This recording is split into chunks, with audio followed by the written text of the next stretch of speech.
குரு ஆசிரியர் நேயர்கள் அனைவருக்கும் வணக்கம். 15 ஜூலை 2026 வெள்ளிக்கிழமை ஆடி 1ஆம் தேதி வளர்பிறை திருதிய திதி. மகரம், கும்பம், மீனம் 3 ராசிக்கான தினப்பலன். இது 3 ராசிக்கு வந்து பொது பலன் தான். முழுமையான பலன் வந்து உங்க பிறப்பு ஜாதகத்தில் தெரிய வரும். பலன்படி ஜாதகம் தெரிந்து கொள்ள மேல இருக்க வாட்ஸ்அப் எண்ணை தொடர்பு கொள்ளுங்கள். மகர ராசிக்காரர்களுக்கு உங்க ராசியிலிருந்து சந்திரன் வந்து சிம்மத்துல வந்து 8ஆம் இடத்துல இருக்கிறதுனால ஒரு 2 நாட்கள் வந்து உங்களுக்கு வந்து சந்திராசிரம காலமா இருக்கிறதுனால புதிய திட்டங்கள் முயற்சிகள் எல்லாத்தையும் வந்து ஏற்படுத்திக் கொள்ள வேண்டாம். பெரும் முக்கிய காரியங்கள்லாம் முடியெடுக்க வேண்டாம். பெரும் முதல்வர்களாம் தவிர்த்து கொள்ளுங்கள். போதை மட்டும் மாலை வழிபாடு, தியான, யோகா சென்று செய்து கடந்து செல்வது சிறப்பு.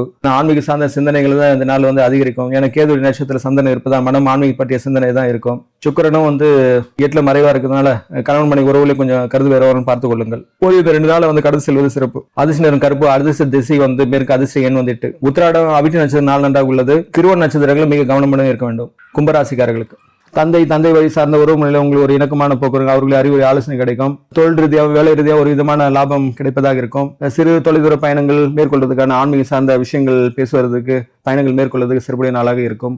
சில கருத்து வேறுபாடு பார்த்தவங்க கணவன் மனைவி ஒரு விஷயத்துல கொஞ்சம் கவனமுடன் இருங்கள்.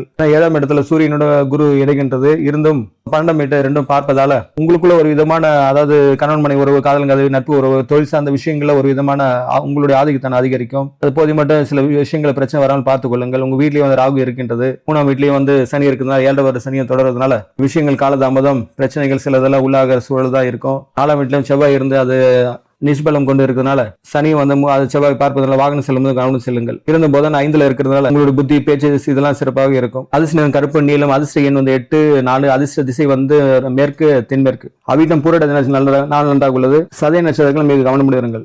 மீனராசிக்காரர்களுக்கு உங்க ராசிநாதன் 5ஆம் இடத்துல உச்ச குருவா இருந்த சூரியனும் என்ற பொழுது வந்து மிதுனத்திலிருந்து கடகத்துக்கு குருவுடன் இணைகின்றது. 5ஆம் இடத்துல குருவும் சூரியன் இணைவு ரெண்டுமே நட்பு கிரகம். அதனால உங்களுடைய ஆற்றல், வேகம், படைப்பாட்டு திறன்லாம் ஒரு ஆளுமை கொண்டு இருக்கும். குழந்தைங்க நலன் சார்ந்த விஷயங்கள கொஞ்சம் சுறுசுறுப்பு அதிகரிக்கிறதா இருக்கும். அரசு தொடர்பு விஷயங்கள்லாம் அவங்க வந்து இதுவரைக்கும் காலதாமதம் இருந்தாலும் கொஞ்சம் குயிக்காக ஏற்படுவதாக இருக்கும், நடைபெறுவதாக இருக்கும். அரசியல் தொடர்புடையவங்களா ஒரு சிறப்பான நாளாகவே இருக்கும். இருந்த வந்து சனி வந்து ஜென்ம சனி இருக்கிறதுனால உடல் மனம் சார்ந்த ஒரு அசதி இருக்கும். ஏன்னா சனி ராசியில இருக்கிறது ஒரு விதமான நிஷ்பலம் தான். 6ஆம் இடத்துல சந்திரன், கேது, சுக்கிரன் இருக்கிறதுனால கணவன் மனைவி உறவு சில விஷயங்களை விட்டு கொடுத்து செல்வது, மனம் வந்து ஆன்மீக சார்ந்த விஷயங்களை ஈடுபடும். கணவன் விஷயங்களை சில விஷயங்களை விட்டு கொடுத்து செல்வது நல்லது. வளர்ப்பு சந்தன கேதோட விதமாக இருக்கிற தோஷம் தான். அதை உடல் ஆரோக்கியத்துல கொஞ்சம் அக்கறை எடுத்துக்கொள்ளுங்கள். உங்க வீட்டுல இருந்து 12ஆம் இடத்துல ராகு இருக்கிறதுனால ஒரு திடீர் அதிர்ஷ்டம், திடீர் செலவுகளும் ஏற்படுவதா இருக்கும். பிரயாணம் மூலம் ஏற்பட்ட அலைச்சலும் உண்டாகும். சில விஷயங்களை தவிர்த்துக் கொள்ளுங்கள். அதிர்ஷ்ட நிறம் மஞ்சள். அதிர்ஷ்ட எண் 3. அதிர்ஷ்ட திசை வடகிழக்கு. பூரட்டாதி, உத்திரட்டாதி நட்சத்திரம் 4 நன்றாக உள்ளது. பூரட்டாதி, ரேவதி நட்சத்திரம் 4 நன்றாக உள்ளது. உத்திரட்டாதி நட்சத்திரம் மிக மிக கவனமுடன் இருக்க வேண்டும்.